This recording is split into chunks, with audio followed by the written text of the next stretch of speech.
Parents of tweens, if you're familiar with far-off drop-offs... Dad, stop, right here. Or get DMs about what's for dinner, you may be experiencing tween milestones. For your son or daughter, these can start at age 9. HPV vaccination, a type of cancer prevention against certain HPV-related cancers, can start then too. For most, HPV clears on its own. But for those who don't clear the virus, it can cause certain cancers later in life. Embrace this phase. Help protect them in the next. Ask their doctor today about HPV vaccination. Brought to you by Merck. The Stone Zone on the Red Apple Podcast Network.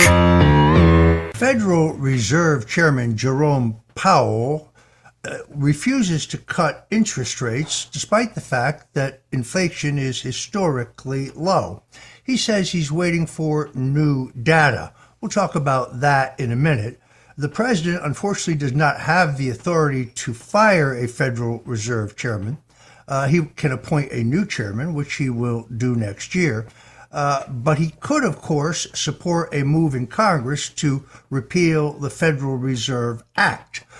Perhaps it's time to shut this bank down because they are trying to slow down the coming Trump boom. We've already seen the drop in energy prices, the drop in interest rates, the drop in food prices. We've also seen the surge in revenues from Trump's new tariff policy. As much as $225 billion has poured into the country, with far more expected.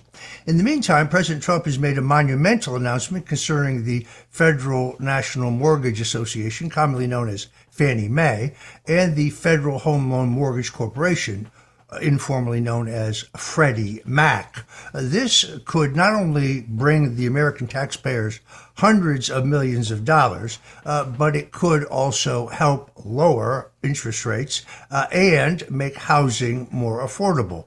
What we need in this country are homes, affordable homes, Trump homes, if you will. On Truth Social, President Trump wrote, "Our great mortgage agencies, Fannie Mae and Freddie Mac, provide a vital service to our nation by helping hardworking Americans reach the American dream, home ownership. I am working to make these amazing companies public. I will stay strong in my position on seeing them as president.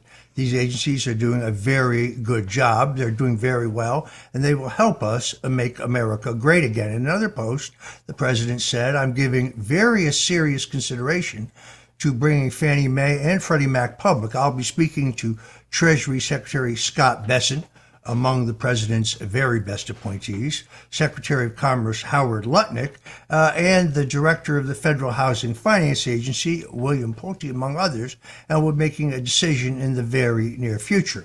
Fannie Mae and Freddie Mac are doing very well, throwing off a lot of cash, and the time would seem to be right." Now, it's very important to recognize that the president also said that he would, let me use his exact words, "Our great mortgage agencies, Fannie Mae and Freddie Mac, provide a vital service to our nation by helping hardworking Americans reach the American dream of home ownership. I'm working on taking these amazing companies public, but, and this is the key, I want to make clear that the U.S. government will continue its complicit guarantees of all the mortgages, and I will stay strong in my position on seeing that that happens as president. These agencies are doing very well, can help us make America great again." What this guarantees is that the housing bond market will be unaffected by an effort to take them public. The president's ready to make these major reforms, it seems to me. The breakaway establishment beltway politicians who have maintained federal conservatorship of the two companies are going out of their minds. Trump is arguing that now would be the time for the U.S. to monetize the companies for taxpayers and take both companies public. It is important to note his guarantee. So it's interesting. Jim Parrott, owner of the housing finance consultancy Parrott, Ryan Advisors, and a former economic advisor to President Barack Obama, said these comments represent a sea change in Republican thinking on Fannie and Freddie. These comments put on the table for the first time in recent memory the possibility the government may retain control of Fannie and Freddie, maybe permanently, and use their revenues to pay for other policy needs. Fannie Mae, by the way, earned $17 billion in net income in 2024, while Freddie Mac netted $11.9 billion in profits. If the government simply funneled these funds to Treasury, as it did from 2012 to 2019, these revenues projected forward could yield $289 billion over the next 10 years. This is money that could be applied to paying down our enormous deficit, which is, of course, unsustainable. Here is Bill Pulte talking about his prescription. This Biden inflation that we had the last 4 years, which created this housing crisis, now President Trump is coming in and fixing it, and he's turning around Fannie Mae and Freddie Mac. You know, Bill, I don't know if you know this, and most Americans don't know this, but there's $7.8 trillion in Fannie Mae and Freddie Mac that we, as the American taxpayers, have many rights to. $7.8 trillion. And until President Trump showed up on the scene, nobody even really knew that they were making this much money and that we had these as huge assets. So like one of my friends said recently, President Trump just finds money everywhere. And he found money at Fannie Mae and Freddie Mac, and we're going to use it for the benefit of the American people. Okay, so Bill, I heard that same comment on another network from you yesterday. You said this is a business that could be worth trillions of dollars. Trillions to whom? Trillions to the American people, trillions to the shareholders one day. I mean, you know, we got to clean up the capital structure, and that's potentially what the president is looking at. He will still be in control. It will still be a very, very prominent company for the government. However, we are really focused on driving operational improvements and really making these great American icons once again. And Bill, the American economy is very robust. And under President Trump's leadership, these two companies, I stand behind it, they're going to make over $30 billion a year in earnings. I think that number will eventually be over $50 billion. These are huge assets, Bill, and it's about time we have a president who actually knows that they are there. Really big. Pulte, the president's courageous director of the Federal Home Finance Agency, he's the same man who sent a criminal referral regarding the serial mortgage fraud by New York Attorney General Letitia James to the U.S. Justice Department, has also called on the Federal Reserve Chairman Jerome Powell to lower interest rates. Let's listen to Bill Pulte once again. From where you sit, what is the most convincing argument for the Fed to cut rates at a time when the White House's tariffs threaten to reignite inflation? Well, first and foremost, inflation's lower than it was the last time they cut. President Trump has been very successful at reducing inflation, and so therefore it just only makes sense that if inflation was higher and they did cuts then, why can't they do cuts now? But to your point, for the last 4 years, at least as it pertains to Fannie Mae and Freddie Mac, inflation has been totally out of control. Mortgage rates skyrocketed. And frankly, people are trapped in their homes with these low interest rates. We need to get interest rates down. And President Trump, I believe, deserves that because he's crushed this Biden inflation. President Trump and Treasury Secretary Scott Bessent have also called on Chairman Powell to lower rates. The chairman is demurring, saying he doesn't have enough data. A few thoughts on Jerome Powell. First of all, he's not a lawyer. He's a lawyer. He's not a trained economist. He always says that he's data dependent, but the data he's looking at is old and significantly lags what's actually going on in the marketplace. This would be analogous to driving a car down the highway but looking in the rearview mirror. It's dangerous, and that's why we have these boom and bust cycles. The next Fed chair the president appoints, who I hope will be much better, will understand this. It is actually Powell who is being political. He, of course, says the president, in demanding an interest rate cut because inflation is historically low, is the one being political. The Fed has become like a bunch of lemmings. If they disagree, they get ostracized. This does not allow for open debate and true thinking. Perhaps this is because the Fed has become a collection of neo-Keynesian economists with no opposing views. Contrast this, for example, with the United Kingdom, whose central bank often has votes that are 5-4 instead of unanimous. The Fed has a habit of cherry-picking economic reports. For example, the gross domestic product showed a negative reading in Q1, but in the first quarter, but the Fed disregarded it because the import calculation was quite high, which distracts from the gross domestic product since it was front-running the tariffs, you see. However, the Fed forgot the offset of inventories that were built from the increased imports, which adds to GDP. So you see how they are manipulating the data. The job numbers look good on the headline, but there is significant underlying weaknesses. The Fed either does not understand it or refuses to accept it, as they continually ignore the current solid labor market. The job gains are coming from overstatements in the birth-death ratio and have been consistently revised lower to the tune of 50% of the original reported headlines. This was done to benefit Joe Biden's reelection. They would announce enormous job gains and then get huge headlines, and then weeks later they would quietly restate their findings and they would move all those numbers down. Job openings have actually been plummeting and unemployment duration periods have been rising significantly. I'm concerned the labor market will continue to weaken and the unemployment rate could approach 5% if Jerome Powell does not cut rates.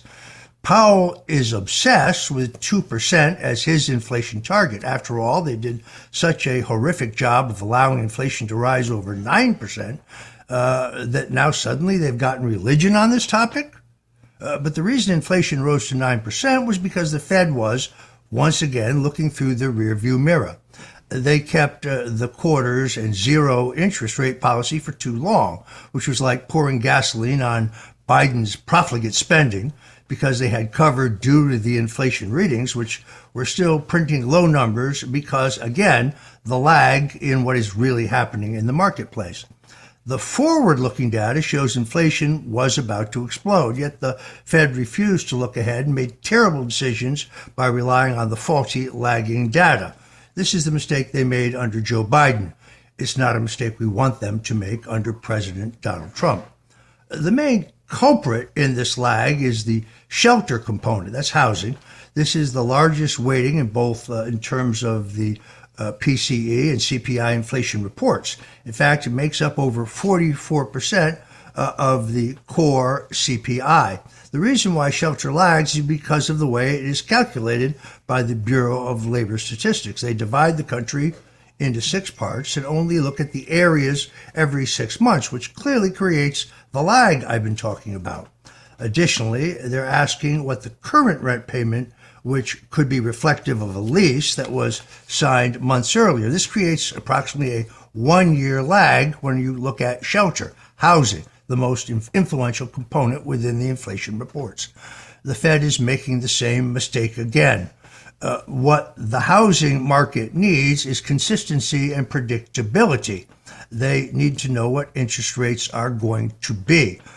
Chairman Pulte and Secretary of the Treasury Besson are absolutely right, as is the president. The time to cut rates is now. If, however, the chairman refuses to cut rates, there is no way around this. The president does not have the constitutional authority to fire the Fed chairman. Perhaps Congressman Ron Paul was right all along. Perhaps it's time for the Congress to repeal the Federal Reserve Act. Remember when they told us they were going to look at our gold that was held by the Federal Reserve and by the Federal Reserve in New York and in Fort Knox? Whatever happened to that? How come nobody has seen the gold since 1974? Where is the gold, I ask?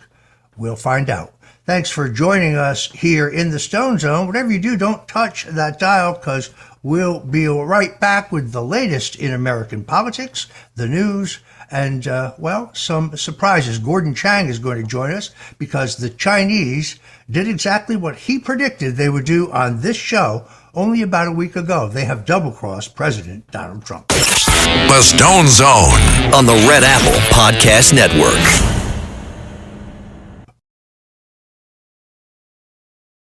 This National Foster Care Month, Marine Toys for Tots is providing hope to children who need it most. Staff Sergeant James Caldwell, who grew up in foster care himself, shares that while handing out gifts at a Toys for Tots distribution event, a little girl looked up at him, reached into her bag, pulled out a stuffed animal and said, "Someone needs to make sure you get a toy too." That simple gesture embodies the heart of Marine Toys for Tots, ensuring every child, including those in foster care, experiences the kindness that can transform their future. Visit toysfortots.org today. This episode is brought to you by Tic Tac. Summer tastes like Tic Tac. Tantalize your taste buds this sunny season with citrus adventure and orange. 2 everyday flavors that bring summer in every. Tic Tac Citrus Adventure is a yummy, vibrant medley of lemon, lime, and mandarin. And Tic Tac Orange is the perfect mix of tangy and sweet. Visit us at Tic Tac USA on social to refresh your summer with Tic Tac. This episode is brought to you by Cadillac. Cadillac certified service technicians are factory trained to fit your vehicle with the tires specifically developed for it. And with our tire price match guarantee, you get the best fit for the best deal. Let us do the work. Available on select eligible tire brands at participating dealers only. Offer ends 12/31/2025. Terms apply. See dealer for complete details. Visit Cadillac.com/service to learn more. Running a business comes with a lot of what-ifs. But luckily, there's a simple answer to them. Shopify. It's the commerce platform behind millions of businesses, including Thrive Cosmetics and Momofuku. And it'll help you with everything you need. From website design and marketing to boosting sales and expanding operations, Shopify can get the job done and make your dream a reality. Turn those what-ifs into... Sign up for your $1 per month trial at shopify.com/special offer. The Stone Zone on the Red Apple Podcast Network. To me, Elon Musk is a hero. See, the left loved Elon Musk and they loved electric cars until he bought Twitter and canceled their censorship policies and made it a free speech platform. I had 980,000 followers when I was banned for life in 2017. My crime, the rule I violated, supporting Donald Trump for president. Suddenly, Elon Musk found himself the target of 9 different federal investigations into his various businesses. And I think he woke up to the fact that they would target anyone who stood up for free speech. He now has done an incredible job at his DOE's, the Department of Government Efficiency, uncovering not millions, not billions, but trillions of dollars in waste, fraud, and corruption. Whether the Congress has the guts to follow through, Elon Musk is a hero. But he's right about one thing. The president honored him in the ceremony in the Oval Office, and Musk took direct aim at the New York Times. Let's listen to Elon Musk. You know, some of the media organizations in this room were the slingers. Well, so there is a New York Times report today that accuses you of blurring the line between... It's the New York Times. Is that the same publication that got a Pulitzer Prize for false reporting on the Russiagate? Is it the same organization? I think it is. I think it is. I think the judge just ruled against the New York Times for their lies about the Russiagate hoax, and that they might have to give back that Pulitzer Prize. That New York Times, let's move on. Elon is exactly right. I had the same exact experience with the New York Times when they covered the Soviet-style witch hunt that my family and I were subjected to. This is one where we only learned after I was pardoned that the judge withheld exculpatory evidence that proved that I had no knowledge of Russian collusion, WikiLeaks collaboration, or any other crime. Now, I was prosecuted because I refused to offer false testimony against President Donald Trump. And when BuzzFeed sued the U.S. Justice Department to get Robert Mueller's full and complete final report, unredacted and published, and a federal judge ordered it, we saw the graphic admission that Mueller had found no evidence of Russian collusion, WikiLeaks collaboration, or any other crime against me. This information had been withheld from my defense lawyers. Look it up in the New York Times, however. It was on November 3rd, 2020 at midnight that the Justice Department released this shocking admission that Roger Stone did nothing wrong, but the New York Times never reported it. Don't go away. We'll be back with old China hand Gordon Chang, who's going to tell us why he was accurate last week when he told us on this show that the Chinese would make a tariff deal with President Donald Trump that they almost immediately would violate. The Stone Zone on the Red Apple Podcast Network. Ryan Reynolds here from Mint Mobile with a message for everyone paying big wireless way too much. Please, for the love of everything good in this world, stop. With Mint, you can get premium wireless for just $15 a month. Of course, if you enjoy overpaying, no judgments, but that's weird. Okay, one judgment. Anyway, give it a try at mintmobile.com/switch. Upfront payment of $45 for 3-month plan, equivalent to $15 per month required. Intro rate first 3 months only, then full price plan options available. Taxes and fees extra. See full terms at mintmobile.com. We're shipping Father's Day gifts with a rapid-fire round of questions. Ready? Yes. My gift. Can you pack it? Yep. Ship it? Yes. Guarantee it? Of course. Oh, send a set of golf clubs. Oh, hole-in-one. Protect electronics? Dog-proof it? Return it if they hate it? Yes, no, and yeah. Are you the UPS store? Hey, we have a winner! Visit the upsstore.com/guarantee for full details. Most locations are independently owned. Product, services, prices, and hours of operation may vary. See Center for details. The UPS Store. Visit a store today. Oh, such a clutch pickup, Dave. I was worried we'd bring back the same team. I meant those blackout motorized shades. Blinds.com made it crazy affordable to replace our old blinds. Hard to install? No, it's easy. I installed these and then got some for my mom, too. She talked to a design consultant for free and scheduled a professional measure and install. Hall of Fame son. They're the #1 online retailer of custom window coverings in the world. Blinds.com is the GOAT. The GOAT. Save up to 50% with minimum purchase at Blinds.com. Rules and restrictions may apply. The Stone Zone on the Red Apple Podcast Network. And we're back in the Stone Zone. Joining me now is old China hand Gordon G. Chang.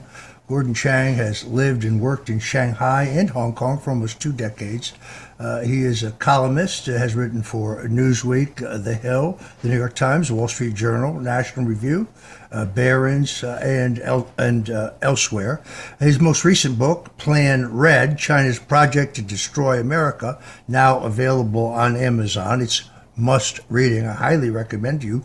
Gordon, welcome back into the Stone Zone. It was right here on this show only days ago that you predicted that China would reach a tariff agreement with the United States, but you also predicted that they would violate that agreement. And now, just as you predicted, that is exactly what has happened. President Donald Trump on Truth Social said 2 weeks ago, China was in grave economic danger. The very high tariffs I set made it virtually impossible for China to trade into the United States marketplace, which is by far #1 in the world. We went, in effect, cold turkey with China, and it was devastating for them. Many factories closed, and there was, to put it mildly, civil unrest. I saw what was happening. I didn't like it for them, nor for us. I made a fast deal with China in order to save them from what I thought was going to be a very bad situation, and I did not want to see that happen. Because of this deal, everything quickly stabilized, and China got back to business as usual. Everybody was happy. That was the good news. The bad news, however, is that China, perhaps not surprising to some, that would include Gordon Chang, has totally violated its agreement with us. So much for being Mr. Nice Guy. Well, Gordon Chang, I have to hand it to you. You called all this just days ago. Well, that was really easy, Roger. So it didn't take very much in the way of powers of prediction. What we saw, especially after the May 12th agreement was announced, was that China did not adhere to its main promise, which was to remove non-tariff barriers that it had put in place after April 2nd, Liberation Day. This was a very easy thing for Beijing to do. Specifically, this was the export ban on rare earths to the United States. It's important to us. I don't know why China didn't do it, but clearly we're now at a point which was easy to see, and that is Beijing is in violation of the agreement, and the United States needs to do something about it. Yeah, I think you're right. You would think that the Chinese would actually have some sense of relief that we are not launching a nuclear attack on Iran, since they depend on their Iranian puppet states for so much of their oil. What are the ways that China is violating the current agreement? Yeah, the most important one is the failure to remove the export ban on rare earths. This was specifically referred to when the May 12th agreement said all of the measures that China had put in place after April 2nd, and that certainly included the rare earth ban, which was actually discussed in Geneva between the American and the Chinese negotiators. So it was something that China knew that we expected them to do right away. You know, the thing about this May 12th agreement was, as President Trump intimated in that posting, this was a very favorable agreement for China. So it's in China's interest to make sure that it goes forward and that we adhere to it. And so it really is, a very short-sighted decision on the part of the Chinese to try to test President Trump by not adhering and complying with the agreement. Yeah, and those who have tested Donald Trump in the past have found out that he has ice water in his veins when it comes to negotiating, particularly when he's negotiating on behalf of the American public. What do you think happens next in this Chinese-American tariff minuet? President Trump is going to impose some cost, and I think he's going to do it pretty soon. He's made a marker for himself with the posting a few hours ago, which means that it will happen. I don't know what form it'll take, probably an increase in tariffs, could be something else. We'll find out. Yeah, I guess he could also use sanctions if he wanted to. He does. Of course, some federal court has already attempted to tell him that he doesn't have the authority to do any of this. This was one of the most incredible things I've seen in a 50-year career in American politics, where a federal judge in Florida says that Donald Trump has the authority set by Congress to negotiate tariffs for reasons beyond just revenue. The drugs pouring into our country, the trade imbalance, those are legitimate reasons. Trump declared an economic emergency in order to give himself this executive power as required by the Constitution. And then suddenly, out of nowhere, this incredibly obscure International Court of Trade, which is located in Manhattan, of all places, rules the president doesn't have this authority. Trump's lawyers appealed within hours, and a federal appeals court stayed the International Trade Court's decision so the president can get back to negotiating better trade deals for the American people. We haven't seen a final ruling on that, but we presume, much like the earlier federal court rulings that said that he didn't have the authority to deport violent, illegal immigrant criminals from the United States, it will end up before the U.S. Supreme Court, I imagine. And my guess is that the International Trade Court, which threw out 100 years of precedent, allowed every other president to set tariffs unencumbered, will be overturned. In the meantime, I think I want to focus on the part of the president's statement, Gordon, when he spoke of civil unrest unfolding in China. The Chinese have an extraordinarily brutal regime. They rule with an iron fist. What is the situation on the ground in China today? Well, there have been protests of workers, and indeed, workers have been burning down their factories. A recent example was a worker who was not paid 800 renminbi, basically a little bit more than $100 US. He burned down his factory, and that could happen in any country, Roger.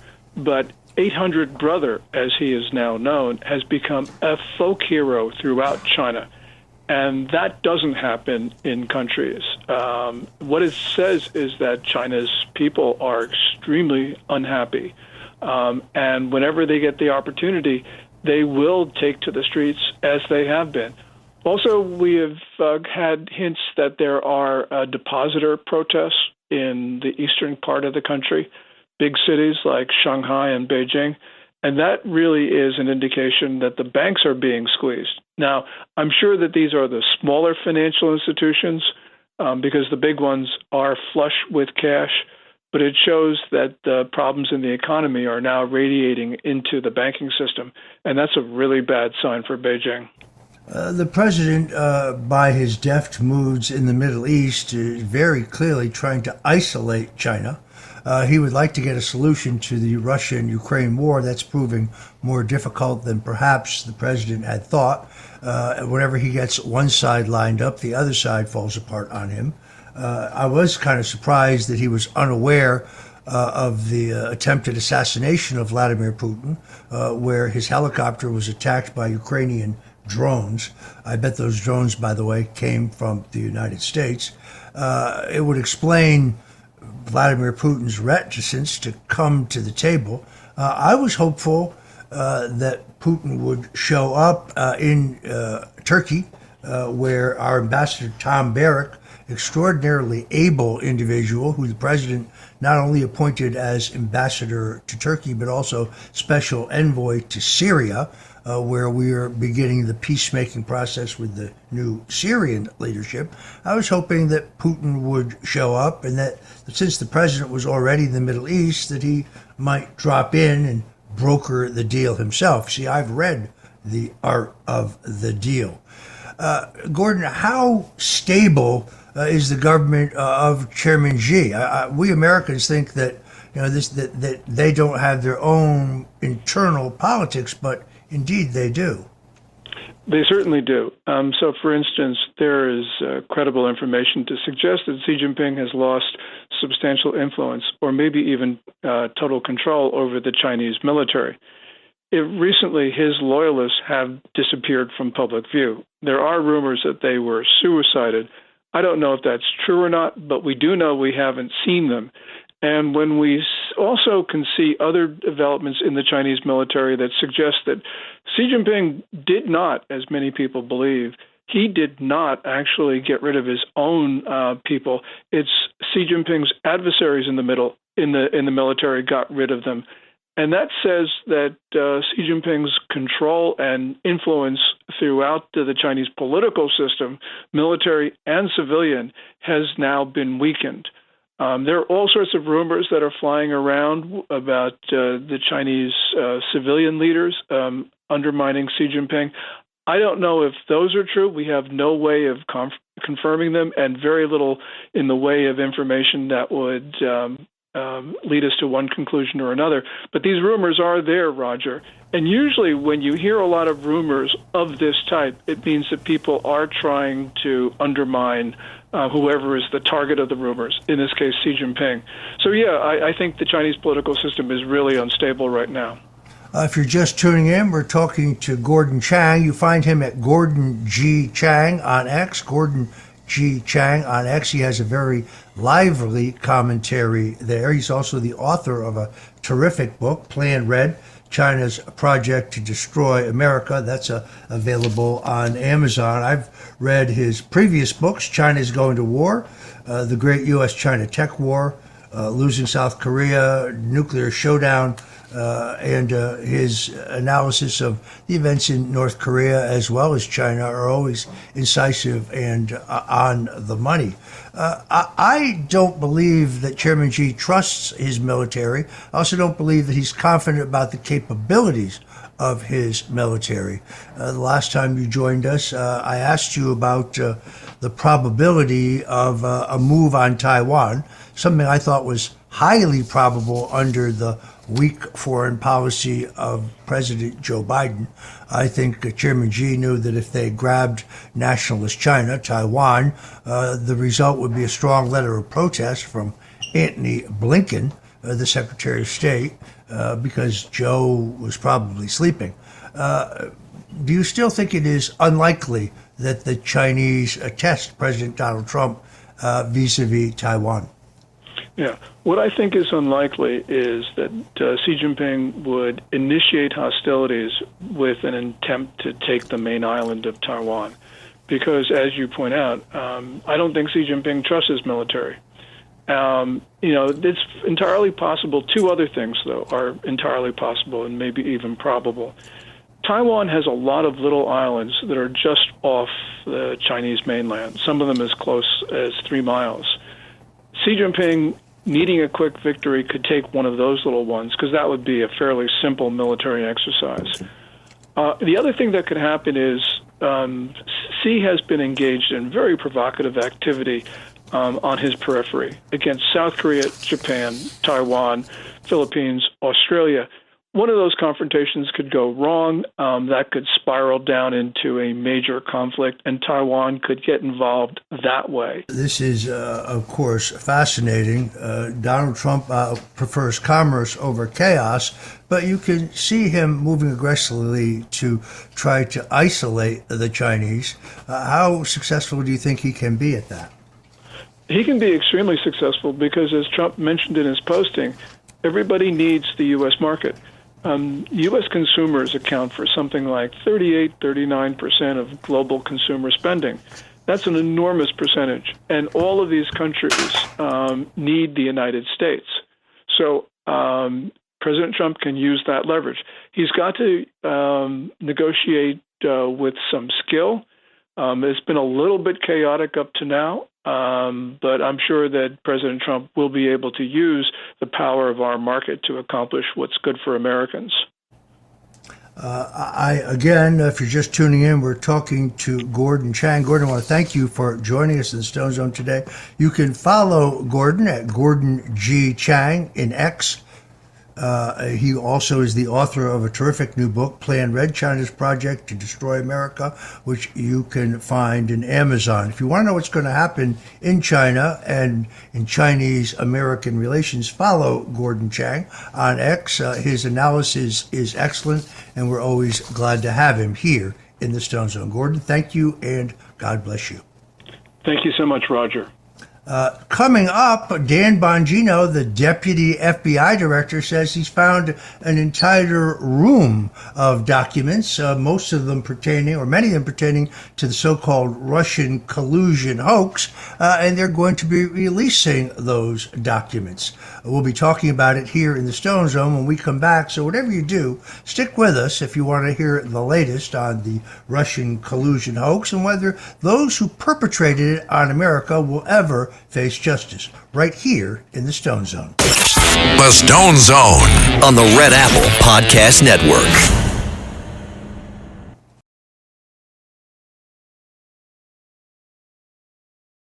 The Stone Zone on the Red Apple Podcast Network.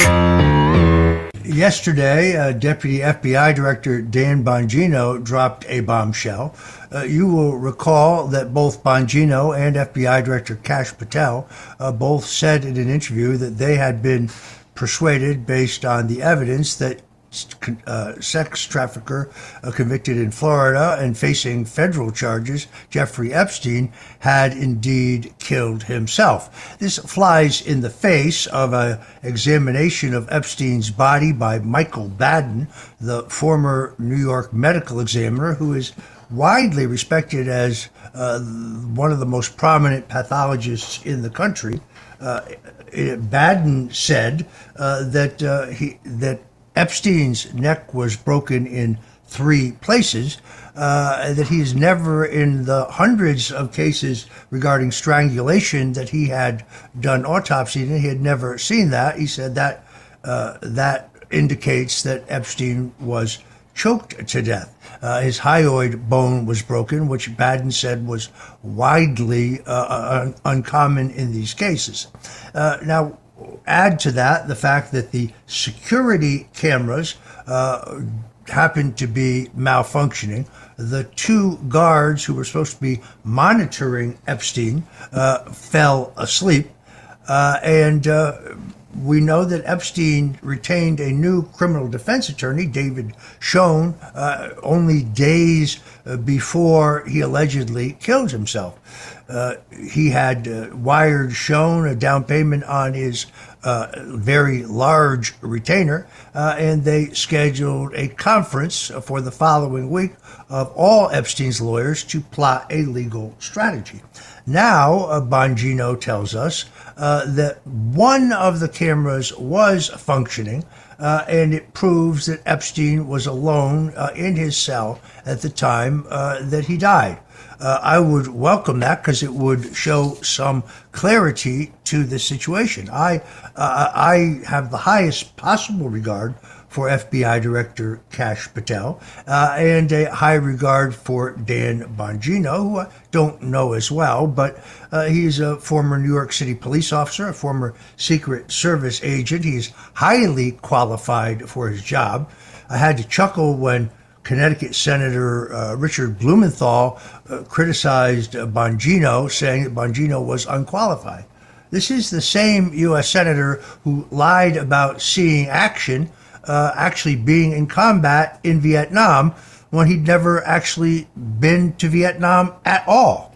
I would say that disqualifies Richard Blumenthal from holding office rather than Dan Bongino. The other interesting thing is Bongino announced that they had found an entire room under the control of the FBI where documents had been hidden from the public. We have to presume these documents were also hidden from Special Counsel John Durham, whose report proved that the Russian collusion hoax was exactly that, a hoax cooked up by Joe Biden and Barack Obama, Susan Rice, the National Security Advisor, James Comey, the FBI Director, John Brennan, the CIA Director, Andrew McCabe, the Deputy FBI Director. I want to know what's in that room. I think we got a hint yesterday when they released a previously hidden document that proved that Nellie Orr, who was married to Bruce Orr, one of the orchestrators at the FBI of the collusion hoax, had lied before Congress about her knowledge of the affair. So hope springs eternal that we will get justice in the Russian collusion hoax, the greatest single abuse of power and dirty trick in the history of American politics. Thanks for joining us today in the Stone Zone. We love to talk news, history, politics, food, fashion, you name it. Until we meet again, I want to thank you for tuning in. God bless you and Godspeed.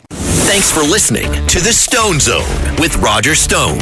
You can hear The Stone Zone with Roger Stone weeknights at 8 on 77 WABC. If you like the podcast, share it with your friends and listen anytime at WABCRadio.com and download the WABC Radio app. Hit that subscribe button on all major podcast platforms. Plus, follow WABC on social on Instagram, TikTok, Facebook, and X. See you next time for a new episode, so you never have to wonder. What the heck is going on here? Hello, folks. Larry Kudlow here. Pay attention, because China is leading the largest anti-American alliance since World War II. One that's already dumped U.S. bonds, grabbed 43 million acres of our farmland, and is plotting to dethrone the dollar. That's why IRA and 401k savers are protecting their savings with gold. Please go to freegoldguide.com/Kudlow or just call 800-621-3908 for your free gold guide on how to protect your wealth with gold 100% tax-free.